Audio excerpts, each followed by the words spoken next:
Halo, selamat datang kembali di Rangkumin. Halo? Hari ini kita akan melakukan sebuah analisis mendalam ya.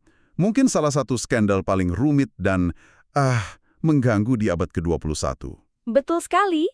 Kita akan membedah berkas-berkas yang baru saja dirilis terkait Jeffrey Epstein. Yup, sumber kita kali ini adalah sebuah laporan forensik khusus yang disusun pada awal tahun 2026. Dan laporan ini menganalisis jutaan halaman dokumen yang akhirnya dibuka ke publik berkat Epstein Files Transparency Act. Jadi misi kita hari ini adalah memisahkan fakta dari fiksi ya kan, mencoba memahami siapa saja yang terlibat dan melihat gambaran besarnya. Kita akan bahas kronologinya, tokoh-tokoh besar yang namanya terseret, sampai kejanggalan seputar kematian Epstein di sel penjara. Mari kita mulai. Oke, pertama-tama, mari kita segarkan ingatan Anda dulu. Siapa sih Jeffrey Epstein?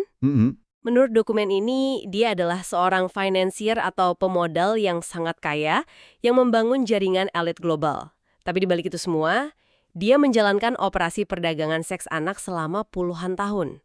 Dan yang membuat pembahasan ini jadi relevan sekarang, itu karena rilis lebih dari 3,5 juta halaman dokumen. Ada video, foto, dari Departemen Kehakiman AS antara tahun 2025-2026.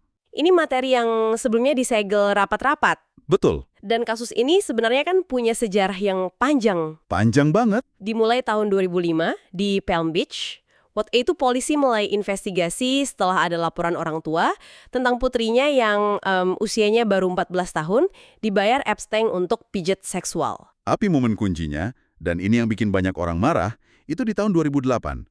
Ada yang namanya kesepakatan kontroversial. Nah, ini dia. 13 bulan penjara itu pun dengan izin bisa kerja di luar setiap hari.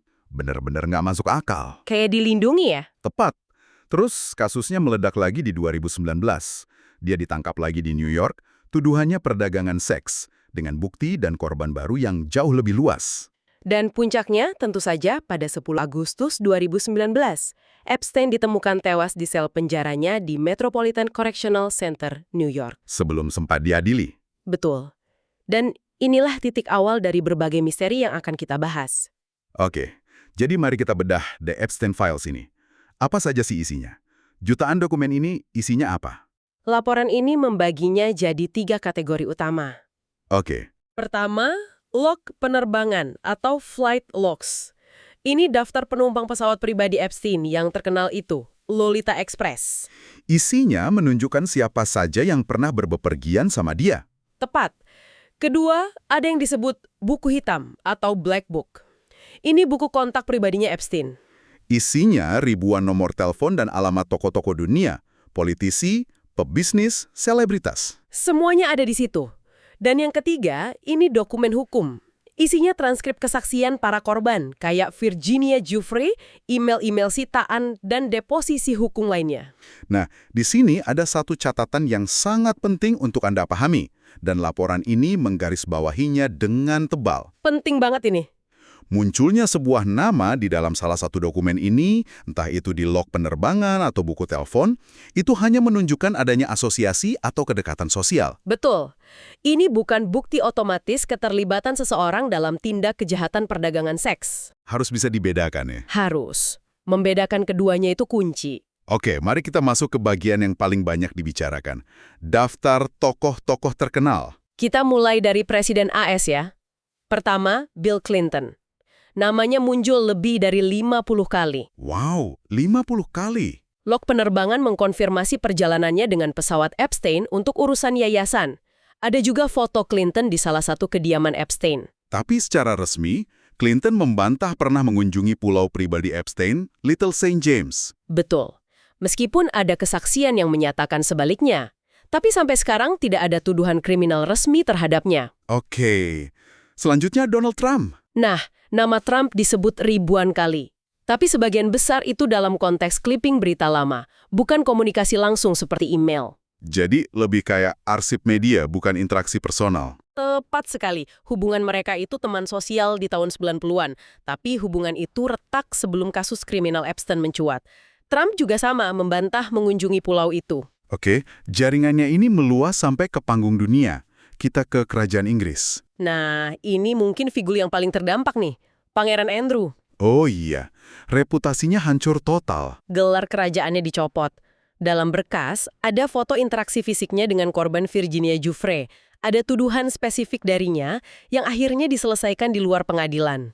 Selain dia, ada diplomat lain. Ada Ehud Barak, mantan PM Israel. Email menunjukkan ia sering mengunjungi properti Epstein. Terus ada Miroslav Lachak, diplomat Slovakia. Dia mengundurkan diri kan? Betul, mengundurkan diri dari jabatannya setelah emailnya terungkap.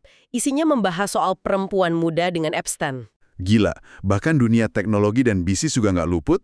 Bill Gates misalnya. Nah ini juga rumit. Gates ketemu Epstein setelah hukuman pertamanya di tahun 2008. Alasannya untuk urusan filantropi. Tapi, sebuah email dari tahun 2013 mengindikasikan Epstein mencoba memeras Gates terkait isu perselingkuhan. Jadi, Epstein pakai informasi pribadi untuk mengikat orang. Sepertinya begitu. Gates kemudian menyebut pertemuannya dengan Epstein adalah kesalahan besar. Lalu ada Elon Musk. Namanya muncul di email tahun 2012. Musk secara bercanda bertanya soal pesta di pulau. Tapi dia menegaskan tidak pernah ke sana dan menyebut Epstein orang bodoh. Tapi koneksi finansial yang paling krusial mungkin Les Wexner ya, pendiri Victoria's Secret. Nah, ini kuncinya. Wexner ini klien utama yang memberikan Epstein power of attorney, kuasa finansial penuh.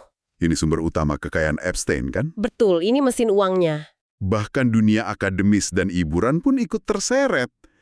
Ini ada beberapa nama yang konteksnya aneh banget. Aneh adalah kata yang tepat. Stephen Hawking misalnya. Stephen Hawking? Kok bisa? Ini bagian yang ganjil. Epstein pernah kirim email, menawarkan hadiah bagi siapa saja yang bisa membuktikan tuduhan bahwa Hawking terlibat pesta seks di bawah umur itu palsu. Jadi dia kayak mau membersihkan nama Hawking. Aneh sekali. Manuver PR yang sangat aneh. Lalu ada David Copperfield. Pesulap itu. Iya, seorang saksi menyebut dia pernah hadir di makan malam dan bertanya ke para gadis muda di sana, apakah mereka dibayar untuk mencari gadis lain. Seolah-olah dia tahu apa yang terjadi. Mungkin. Lalu ada Michael Jackson. Disebut pernah mampir ke rumah Epstein, tapi saksi yang sama bilang Jackson menolak dipijat dan tidak ada insiden seksual apapun. Jadi lagi-lagi, konteks itu penting. Dan terakhir, institusi. MIT Media Lab, lembaga riset bergengsi, menerima donasi anonim dari Epstein. Setelah terungkap, jadi skandal besar dan direkturnya mengundurkan diri. Oke, dari jaringan yang rumit ini, mari kita beralih ke misteri terbesarnya, kematian Epstein di penjara. Nah, laporan ini memaparkan fakta resminya dulu. Waktu dan lokasi, 10 Agustus 2019 di selnya di MCC New York. Penyebab resmi? Bunuh diri dengan cara gantung diri. Ini berdasarkan keputusan medical examiner. Ditemukan dengan spray melilit leher. Tapi ada kejanggalan forensik kan, soal tulang leher itu. Betul, ada patah tulang leher, hyoid bone. Cedera ini bisa terjadi pada kasus gantung diri, tapi secara statistik lebih umum ditemukan pada kasus pencekikan. Dan kejanggalan lain mulai menumpuk. Disinilah teori konspirasi dapat bahan bakar. Pertama, soal kegagalan kamera. 2 kamera CCTV yang mengarah langsung ke sel Epstein dilaporkan mengalami malfungsi teknis. Malfungsi. Dua-duanya di malam yang sama. Tepat. Terus rekaman dari periode kritis itu katanya hilang atau rusak. Semakin tidak masuk akal. Ditambah lagi soal penjaganya. 2 penjaga yang bertugas malam itu diketahui tertidur dan memalsukan catatan pemeriksaan sel. Dan motif utamanya adalah untuk membungkam dia. Kematiannya secara efektif menutup kemungkinan persidangan terbuka yang bisa mengungkap lebih banyak nama. Sebuah jajak pendapat tahun 2025 menunjukkan cuma sekitar 20% warga Amerika yang percaya kematiannya murni bunuh diri. Tentu saja, Epstein nggak bekerja sendirian. Ada kaki tangan utamanya. Ghislaine Maxwell, dia seorang sosialita yang berperan sebagai madam. Tugasnya merekrut gadis-gadis muda dan memfasilitasi pertemuan mereka dengan pria-pria berkuasa. Dan dia sudah divonis kan? Betul, divonis 20 tahun penjara pada 2021. Faktanya, banyak dokumen yang kita bahas ini terungkap karena gugatan antara Maxwell dan Virginia Giuffre. Skandal ini juga mengungkap kegagalan institusi besar. Kegagalan sistemik. Benar sekali. FBI misalnya, dokumen baru mengkonfirmasi FBI sudah terima laporan dari korban sejak tahun 1996, tapi gagal menindaklanjutinya. Bayangkan, bisa dihentikan 2 dekade lebih awal. Lalu perbankan, JP Morgan dan Deutsche Bank. Mereka kena denda ratusan juta dolar di tahun 2023, terbukti mengabaikan banyak sekali tanda bahaya pada transaksi keuangan Epstein demi keuntungan. Mereka tahu tapi pura-pura tidak tahu. Dan Departemen Kehakiman sendiri dikritik keras karena kesepakatan lunak tahun 2008 itu yang memberi kekebalan hukum bukan cuma ke Epstein, tapi juga ko-konspirator potensial lainnya. Wow, seperti payung hukum untuk seluruh jaringannya. Jadi, apakah ada daftar klien resmi? Laporan ini menegaskan, faktanya tidak ada. Tidak ada satupun dokumen berjudul daftar klien. Betul. Yang sering disebut daftar itu adalah gabungan dari 3 sumber tadi, log penerbangan, buku kontak, dan nama-nama yang disebut dalam dokumen hukum. Lalu, apa temuan paling baru dari rilis dokumen terakhir di tahun 2026? Ada smoking gun? Menurut laporan ini, tidak ada.